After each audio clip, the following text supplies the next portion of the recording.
New Day with Dr. Tammy Bradshaw-Scott, a program dedicated to addressing current issues and offering solutions and hope for each new day. Dr. Tammy is a registered psychologist and licensed marriage and family therapist with degrees in clinical psychology. And now, here is your host for A New Day, Dr. Tammy.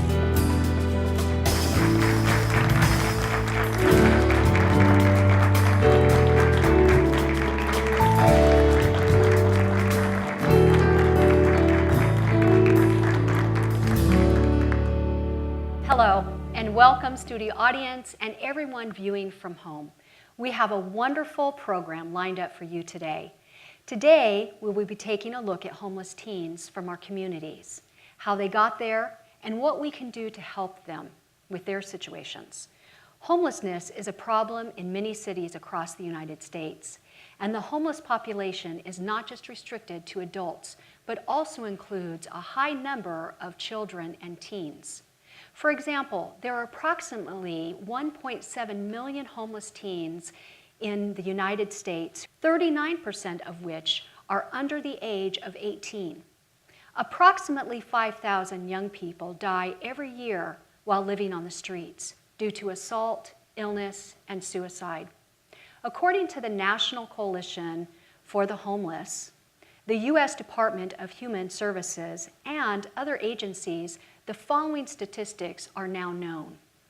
46% of young people on the streets left their homes due to physical abuse. 17% left home due to sexual abuse. Approximately 50% were told to leave by their parents, or they told their parents that they were leaving and the parents did not care. The average age of a homeless youth is 14.7 years of age, and young people ages 12 to 17 are more likely to become homeless than adults. These are alarming statistics. We have a guest on today joining us who will help us understand more about why these statistics are so high. She will also shed light on how we can make a difference for our homeless young people in our communities. My guest is the founder of YouthHope, a nonprofit organization whose aim is to bring help and hope to homeless teens. But before I invite our guest on, I'd like us to take a look at a clip featuring Heidi and her work in what she does, and a very kind young man, a homeless young man named Cameron, who was gracious enough to take us around to give us an inside look at where these homeless teens stay. So at this time, we'll take a look at that. Basically, I came down here when I first became homeless because I saw that no one was down here, and it freaked me out because I lived in Beaumont my entire life, and there's places out in Beaumont where you can sleep where no one's been, where like there's no one is gonna come up to you or anything. You don't have that out here. So this place is just really loud, and like you can't really see someone back in this corner when there is a car here or isn't.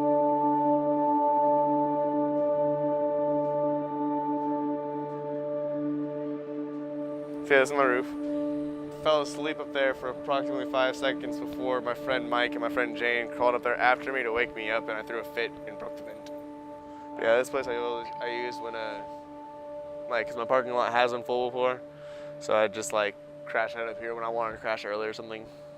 Very few kids will you find that are truly showing their pain. They're not going to show their pain on the streets. Right. You know, if you see pain, it's more anger. Right. And besides the anger, they just kind of shut down. Yeah. We started here, and the kids would say, we're going to the sanctuary. Hey, Heidi, we'll meet to the sanctuary. And I said, what do you mean? Yeah, the Methodist church. And I said, oh, okay. And so what was neat was, and that was here at the Methodist church. Well, you turned that one into the sanctuary afterward. Yeah, so. So as the kids were coming, they would say, you know, I'm telling Mom we're going to church. And I think, how cool is that? If this is the first step to get into church, how awesome is that? I love that. We're so quick to say everybody's the same. Right. You know, everybody that is homeless is crazy. Everybody that's homeless are drug addicts. Everybody that's homeless drinks, they're alcoholics. And that's where... So not true. That's so not true. And that's the important piece, you know. Maybe we're homeless because, you know, we've lost our job. our family doesn't have any work, and so we're trying to move forward, but My family's crazy. or there's things going on with the family, and so we have, as a youth, we have to get out of that family because, it's not a safe place.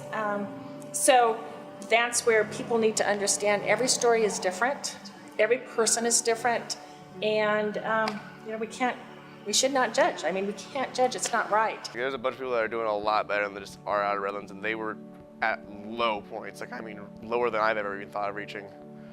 And they're doing way better than I ever thought I could. We have over 200 volunteers, people that are coming and sitting, with our kids and doing tutoring one-on-one, or, taking them grocery shopping, or getting food, or fixing food, or bringing us clothes, and dentists, License, doctors. ID. Yeah, and so it's a huge group of people that care, and that's how life is going to, be changed. That's how, at Christmas we give out shoes, and we have little kids that crochet beanies and scarves, and ladies that are making blankets, and to be able to share that with their youth, to say, I know I care for you guys, but guess what? Somebody else cares. I think that brings hope, brings hope to me to know I'm not out here by myself. I might feel alone, but I'm not alone. And that's what's important for the youth and people to understand they're not alone, but for other people to also understand these are great kids. We have great youth on the streets.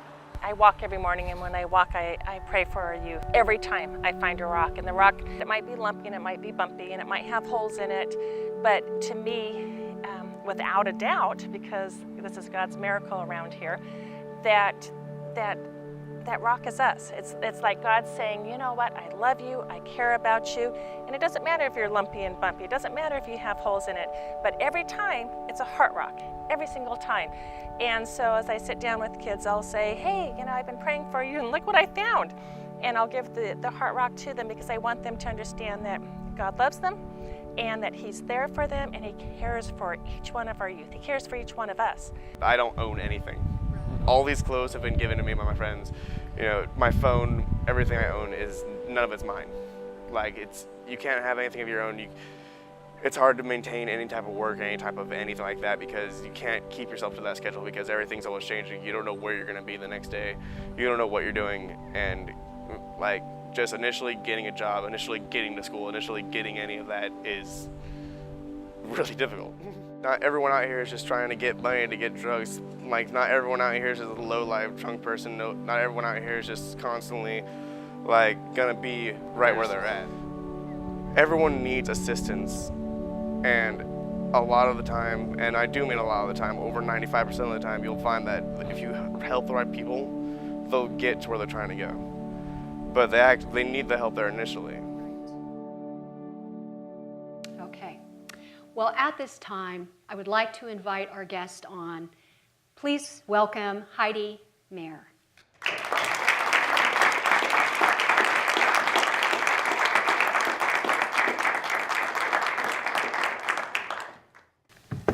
Okay, well, thank you so much for joining us today, Heidi. It means everything that you're here and share what you do, what you've been doing all these years.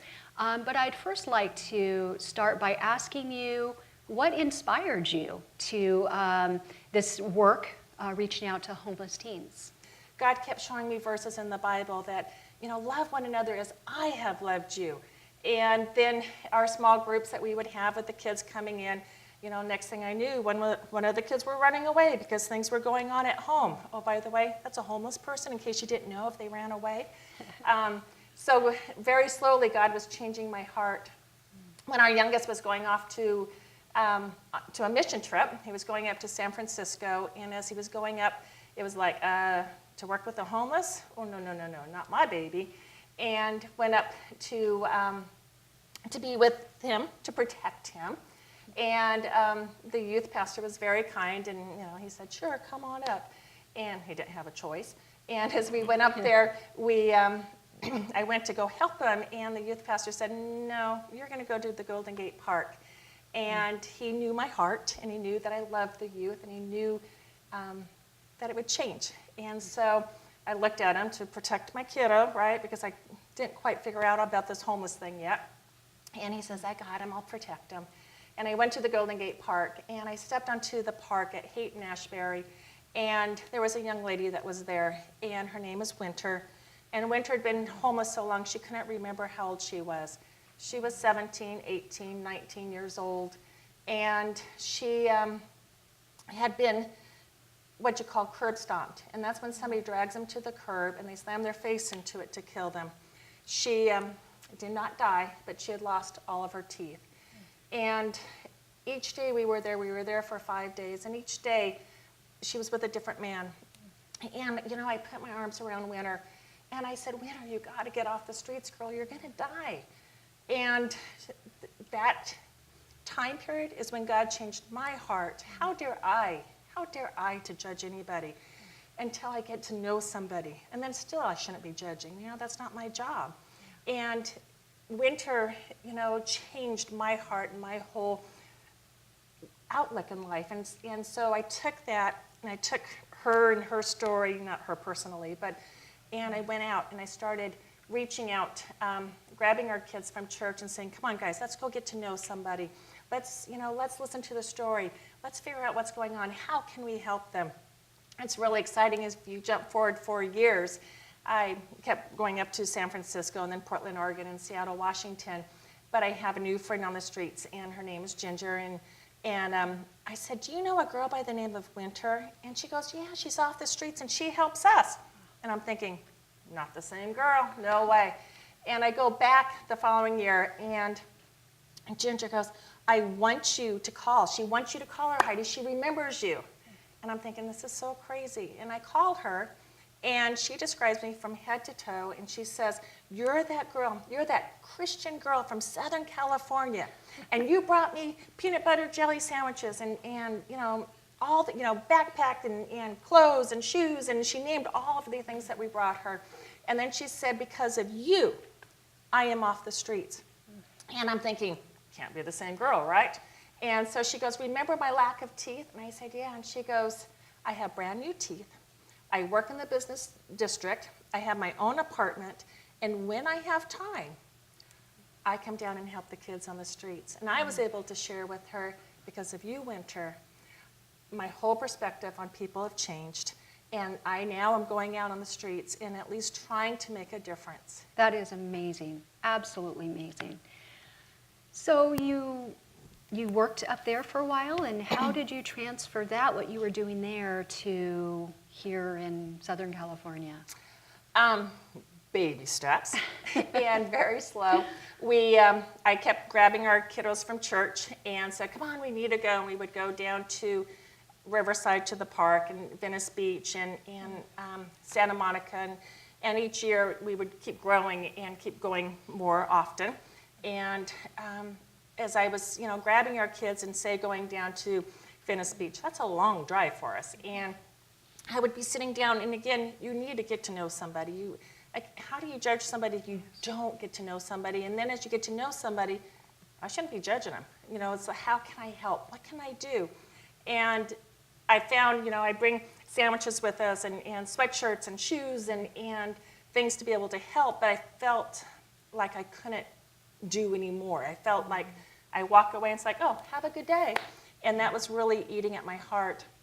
So we had gone up to Seattle, Washington, and there's a place there called Orion, and walked in, and the minute I walked in, it was just like, oh my gosh, this is what I need to do. It's a drop-in center, and they help youth. When they walk in, they feed them, they clothe them, they offer free medical and dental and education. And I walked in, and it's just like, I need to do this. The following year, we went back up to Seattle, Washington, and I dragged my daughter up with me and said, you need to look at this amazing place. And so as I took her up and I showed her, and I was so excited about it, she said, Mom, you have 1 week to call the police, because I needed to call the chief of police. Everybody kept saying, call the chief of police if you want to do this. Brother needs your help. You need to call the chief of police. I don't call chief of police. I don't do those things. So when we got back, she said, you got 1 week, and I made that call. And when I say I don't do those things, I really don't. I literally gave him my phone number, and I hung up. I didn't even give him my name, but it was very nice. They called back, and they set up an appointment that Monday, and I just listened to what he told me to do, and we started taking off and helping youth and growing from the first year 38 youth to over, since 2009, we've seen over 2,100 different youth here in the city of Redlands. That is astounding. It wow, is. astounding. Where did you start though? Like in Redlands? I mean, what did you do? So we, again, I kept dragging those kids from church. I love church kiddos. Actually, I love any youth. Youth are the most amazing group. But we packed up sandwiches and packed up sweatshirts and tennis shoes and socks and belts. And I kind of play this dumb blonde thing. I like to at least like pretend I'm blonde. Anyways, and I'd walk down the streets with our kids and say, oh, I've got a sandwich. You know what? I made all this food and I don't know what to do with it and I can't throw it away because I'm a mom. And would you like one? And that was the number one step. Is like, if they take my food, aha, maybe they're hungry. And so then if they do, then I drop down to my knees and start pulling things out and said, I got a sweatshirt and I got shoes. Out of backpacks. Out of backpacks, out of my backpack. Yep, I'm just grabbing it out of my backpack. Well, if they were just a nice youth that was, you know, helping this crazy lady, they'd say, oh, no, no, no, no, and they're out of there. However, if they are possibly homeless, possibly struggling, they might check out what I have. And that's how I started building relationships. And we just would hit the streets. And your yes has to be yes, and your no is your no. And if you say, I'm going to be here on Thursday, you better be there on Thursday. And so we started taking a list of, well, what would you like? And what do you need? And how can I help you? And we did that right in a parking lot, you know, right walking down the street. We would just drop and pull things out. And how can I help you? And remember names and be there and offer them whatever kind of help they wanted. Now, again, I'm just a stay-at-home mom and somebody that cared. And one of the youth, after, oh goodness, probably 4 or 5 months, you know, his name was Steve, and he goes, Heidi, we all got together and we talked about you. And I'm going, oh no. And he goes, we decided we can trust you and you're okay. And that to me was really precious because I needed them to know that I do care and I do love them. And I'm here for them, and whatever's going on, you know, work as hard as you're willing to work. I care. And so that was, you know, them saying, you know, you're good to go. And we went from there. How long ago was that? 2009. 2009. And okay. I figured I needed a place to go besides the parking lot of CVS or the downtown. Right. And so we talked to the Methodist Church, and they said, come on in. And so we started feeding in their little courtyard, and there was some grass right there, and we kept growing. And what I loved, and I showed on the video, was how much I loved the kids being able to go to the Methodist Church, because the kids would say, we're going to the sanctuary, and kids would say, I can't believe I've ever gone to church, but I go to your church every week, Heidi. But you know, how neat that we can show God's love, and that we are there to love them unconditionally. We're not, you know, cramming the Bible down them, but hopefully that they can see Jesus through us, and that they know, you know, there's something a little different, and that's our goal.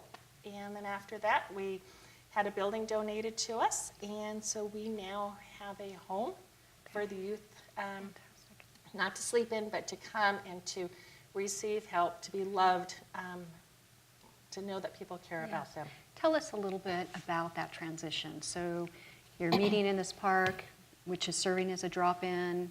Kids are able to come and eat, get sweatshirts or some clothing, get their needs met, shown that they are loved and cared about. How did you go about obtaining the property that you have that would become YouthHope's Drop-In Center? We just keep doing what we're doing. We have just been blessed. God does amazing miracles. And as we are doing what we're doing, you know, we're a volunteer base. I have over 200 volunteers, over 200. I can't even count how many volunteers. Wow.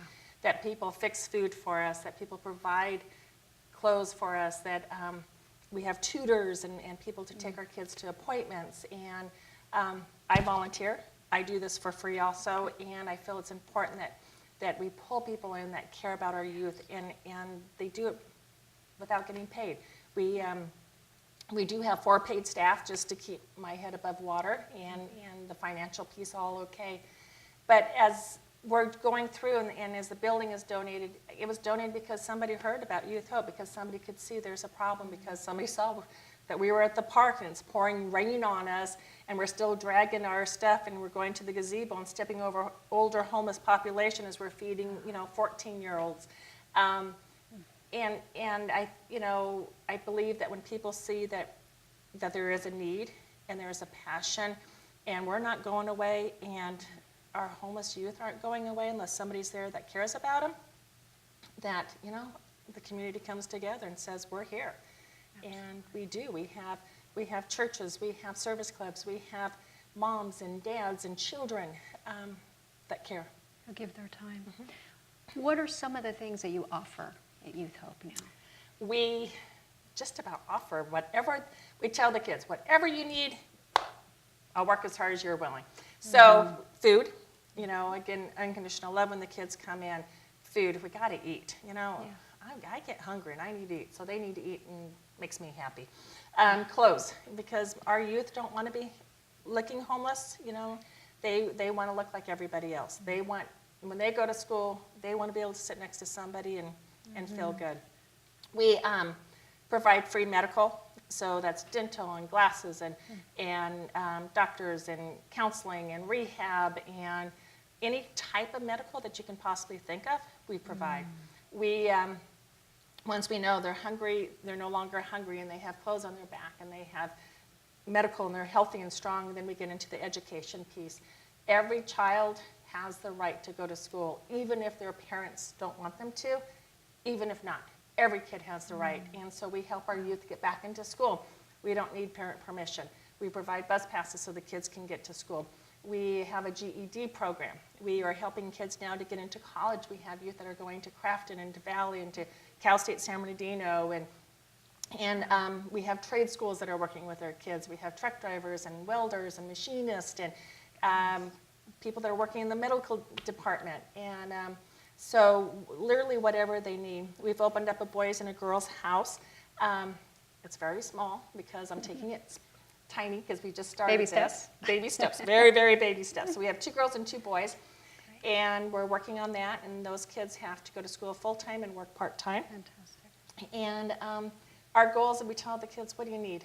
I will work as hard as they're willing to work. That is And fantastic. let's move forward. That is absolutely wonderful, all those services. I know that there are many success stories, and in our last little bit of time we have left here, I would like for you to share one success story, although I know there are many because we've talked. Right. Would you share one briefly with us? Sure. We have a young lady, and she started coming when she was 13 years old, and she started coming when what her situation was, she was living at home with mom and stepdad, and she had to go and buy drugs for her mom. And one day she just got really, really tired of seeing her mom either passed out or high or whatever it might be. And so she looked at her mom and said, I'm not buying any, I'm done. And so mom said, if you don't buy me anything, then get out. And she was very small and very petite, and she left. And she spent that first night at a grade school underneath the eaves of that grade school. The next morning, the youth on the streets found her, and they brought her to me. It was really interesting as she came. I said, hi, what's your name? And trying to be really sweet. And she looked at me and said, I'm not telling you my name. And I said, okay, you don't have to tell me your name, but what do I call you? So I got to call you something. And I can't say just, hey, you. And she said, you can call me friend. Well, it took 2 years to build that relationship with friend. And 2 years before she told me her name. And as we went down the journey, finally she said she had enough trust and she knew I was there for her. She said, I need to go to school.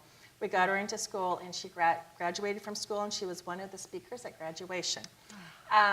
As we move forward, working jobs, she was at the YMCA and the circus and part of that. She, moving on to college, she's going to Crafton, working 2 jobs, going to Crafton full time. And what I love so much about her, she's just not taking care of herself, There's been all sorts of issues getting into college if you're homeless and all sorts of rules and regulations. And she is now taking our youth and taking them up there and signing them up and making sure they know how to do everything. And when the administration says, I'm sorry, you can't get free money, she'll say, no, excuse me, they can't, and this is how it needs to be done. Fantastic. And it's really exciting to see her now giving back to the kids that are on the streets and encouraging them. And that's what it's about, is passing it on and caring about others, and that's what she does. That is absolutely wonderful, and I know that's just the one of Right, many right. that So you've many. seen turn Yes. around over the years. In closing, Heidi, I'd like to ask you, is there anything that you would like to share, let people know what they can do to help with what you're doing? Absolutely.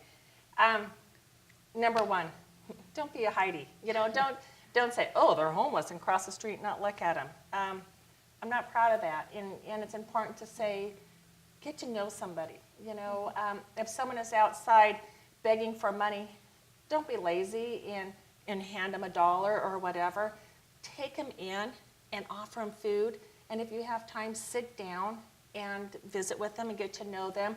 But if nothing else, it's if you give them cash, they might be maybe someone that was trying to get off of drugs, maybe trying, and now they got that $1 or $5 and they're going, I'm really hungry, but you know what? Let's not be a stumbling block. Let's change lives. Go in there and buy them a hamburger or buy them chicken or wherever you might be. And again, get to know them. That's, to me, the number one thing. My main thing is, though, don't judge. Get to know somebody. Thank you. Thank you so much, Heidi. We greatly appreciate you being here today and sharing what you're doing. And hopefully people will hear and step up and know how they can also help. This concludes our time together today. I want to thank our guest, Heidi of YouthHope, for sharing her story and the experience that she has with us. And I want to thank all of you for joining us here for a new day. Thank you. This viewer-supported program is made possible by viewers like you. Your support is invaluable and appreciated. To send a gift or for more information, please contact Dr. Tammy at the address on your screen. And thank you for joining us for A New Day.